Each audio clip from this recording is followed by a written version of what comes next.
Hi, I'm Liz. And I'm Julie. And this is Wine About the Market, where we don't whine about the market, but we do drink a little wine and talk about the real estate market. And today... Oh, cheers. Yeah, cheers. I'm all excited to have a sip. Today we're going to talk about rent versus buy. That is the question. Okay, so we're going to talk about whether or not you should buy or rent. We're going to look at the pros and cons of it. But really, when it comes down to it, the question about whether it's better to buy or rent, our answer is really, it depends. Right. Yeah. So talk a little bit about that, Liz. Well, if you're going to buy, let's look at that. It's more cost effective if you plan on living there at least 4 years in the home, because at about 4.5 years, your initial costs to purchase the home start to go down. You start gaining some equity. The market is pretty stable, and you start to see more value in your payments. And over the long haul, that's where you make the most benefit. You're paying your equity down. You could refinance at that point too if interest rates went up. Right. We looked at a little bit of data, and you said it. Basically, at about 4 to 4.5 years, if you're going to be in a property 4 to 4.5 years, that's when buying starts to make sense. Yeah. Because really, initially, buying is more expensive than renting, because you have your down payment and closing costs and things like that. So that's kind of a big outlay of cash. Right. Initially, but what happens with your rent over time? It goes up. Right. Yeah. So landlords' costs go up, and Yeah. the markets change, and Taxes could go up. They pass it on to the renter. Utilities go up. I mean, inflation happens. Right. And that'll all get passed on to the renter. Right. The owner's not going to take the hit on that. You know the saying, date the rate, marry the house. that's right. We've been dying to say that. I know. But that is part okay. of it, right? Because you have the ability to refinance. Right. So you have control over what your rent or your mortgage payment is. All right, so let's dive into what the pros and cons are, rent versus buy. First of all, maybe you have a pool. No, just kidding. Okay, the pros of renting would be the fact that you don't have all the responsibility of maintaining your apartment or your rental home. You might have some. It depends on your lease, especially if you're renting a single family home. Right. But if you're renting an apartment, you know, if your sink is leaking, you just call your landlord. Right. So less responsibility. Correct. Okay. Second pro of renting would be that right now in this market, it is in fact less expensive to rent than it is to buy. Because interest rates and the purchase price of homes right now is high. Both things are high. And so for right now, rent is less expensive than owning. Yeah. That being said, rents over the last 3 years have increased 25%. So across the board. So, but they're still more affordable. Another benefit to renting is, I was joking about the swimming pool, but a lot of times, especially if you're in an apartment building, you might have some amenities that you probably wouldn't have if you owned your own home, like a swimming pool, a workout room. A lot of the newer apartments in town actually have meeting space. So if you work from home, you could actually go downstairs and use some of the meeting space. So I would say those are the top 3 pros. It would be affordability, it would be less responsibility to maintain, and then benefit of amenities. What about the benefits of owning? So the benefits of owning are, when you're building equity, I mean, that's the number one, is if you're planning on living there for a fair amount of time, given, you know, normal market conditions, you're going to have a savings account within your home that'll allow you to buy up on the next purchase when you sell. Right. I like to tell people, especially our first-time buyers, that when you're renting, you're basically taking money out of your pocket and giving it to your landlord.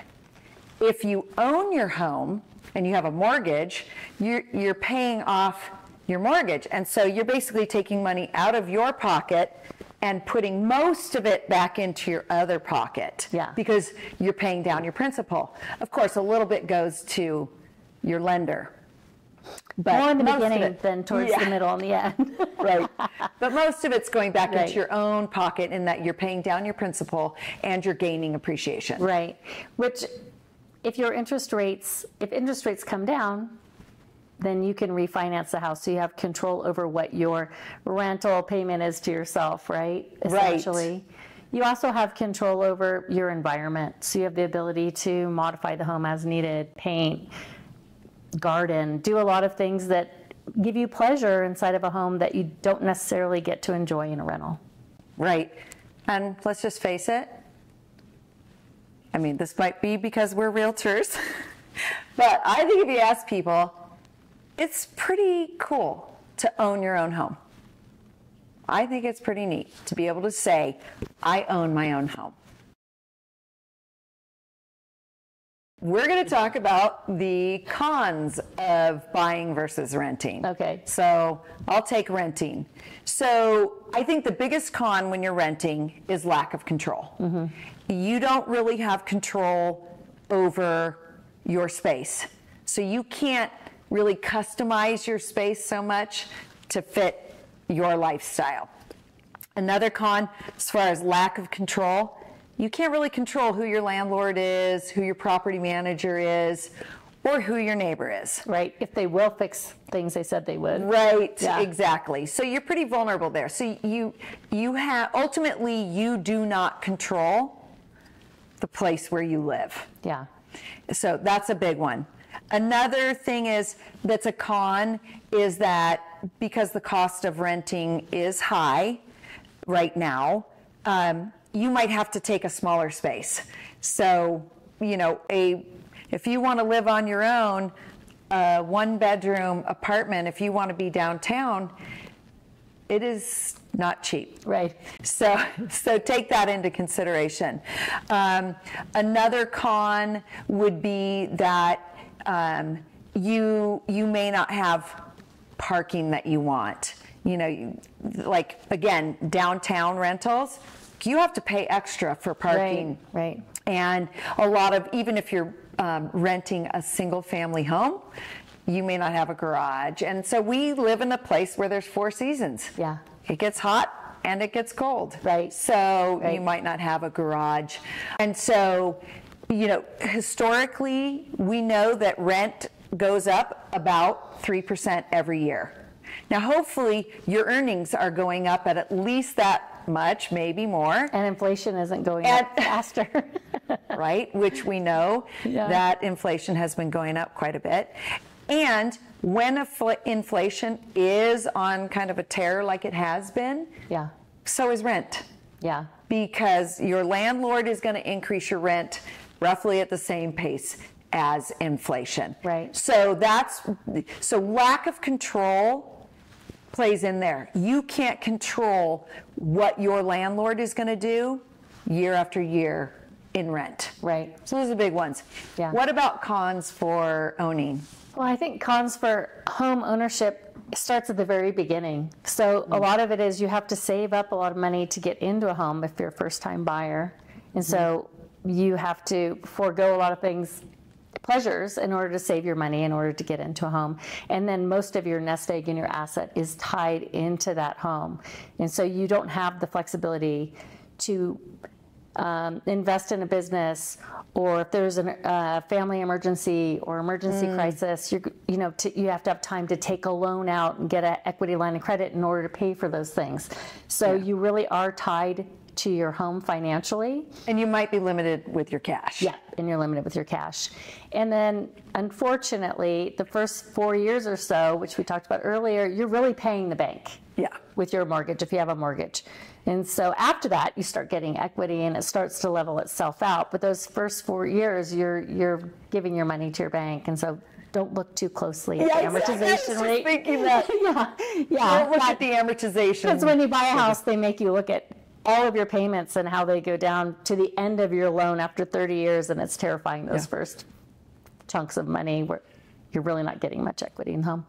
And then also because of our affordability issue here in the Valley, to buy a home, you may be forced to move further away from your employment or family and friends and things like that. Or entertainment. And entertainment, yeah, in order to get into home ownership. Either decision is directly impacted by what's happening in the real estate market at the time you're making the decision. Correct. And it can have a big impact. Right. So like right now, like the biggest thing affecting your decision to buy is Affordability. exactly. So we've had so much appreciation over the last 3 to 4 years. That's caused the price of housing to go up, and the banks have Higher interest rates, and we were at the lowest interest rate known to mankind for so long, almost a zero interest rate. So it was a double whammy, which we talked about in other episodes, because you got hit with interest rates going up and affordability going up at the same time. So especially for those buyers that haven't been in the market very long, it was very difficult, because the house they were wanting all of a sudden became very unaffordable. Right. So the timing of the market will always have an impact on your decision whether to rent or to buy. Absolutely. So over time, the first 4 years, it's probably more expensive to buy than it is to rent. But after that, about 4.5-year mark, that's when home ownership really starts to change the way that graph looks. And in fact, we're going to show you a graph that your rental costs continue to go up, whereas the cost of home ownership flattens out, but appreciation really starts to kick in, and that's the point at which it really makes a difference. So the market and how long you plan to be there are the two biggest factors. So we love to talk about this stuff. So if you have questions and want to talk more about it, please reach out to us, because we love to talk about this stuff. Yeah, totally. Right? And while we sell real estate, I mean, that is our job, but we actually just like to talk, and we're individualized. We love to understand your situation and help you make good decisions based on where you're at in your life. Whether that's renting or buying. Right.